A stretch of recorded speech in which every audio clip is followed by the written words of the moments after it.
Okay? Yung ginagawa ng HSS, para hindi ka malubog sa...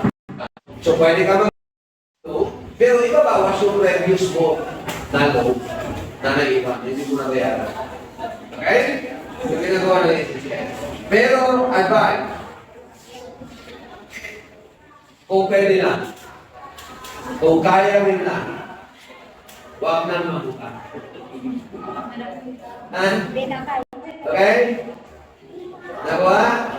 Kung kaya rin lang ng inyong income as of the moment, huwag na kayong utang ng utang. Ano ibig ko sabihin? Huwag ng utang more than your capacity to pay.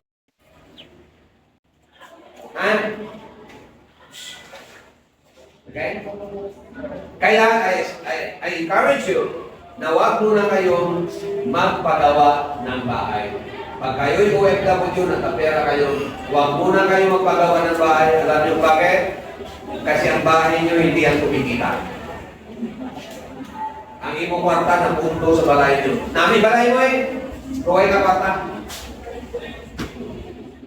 Ano mo ng balay mo? Lagaon mo ang haligi para isundan mo? You get what I mean? Good. You get what I mean? Ang problema kasi, naniwala tayo sa old na mentality. Ano yung old na mentality? Yung magpagawa talaga ng bahay. Tapos araw-araw, no, i-post ang improvement. Masukot mo na yung gabyo na sa ipo picture. Oh, nag-alpa ko ng picture ng balay ko. 200.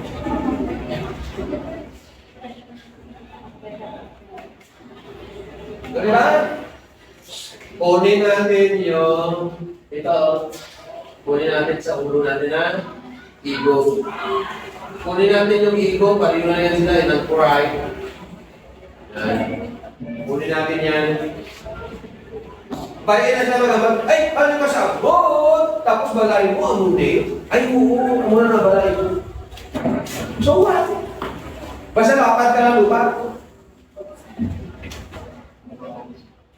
Di ba namin? Uy! Ha? Eh, balik ko sa abroad. Huwag ka sa lakyan. Ah, sige lang. Basta damo lang po tayo kung sa lupa. Pero, kabayin ng ibang istorya sa iyo, manala ko yung nalatang bukas eh. Kita abi mong isa, balat sibuyas. Grabe ba, nasaktan niyo ko sa nabubalo niya? Nahalin ako sa abon, tapos why ako sa lakyan. Di mabakal mo na ako. Gabo. Tagayaw.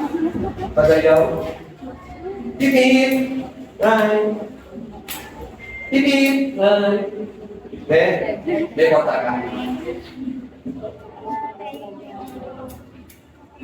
Mas manggas, magulang. Babae na naman yung bahay nyo, sige baka sa lakyan. Ang sa lakyan na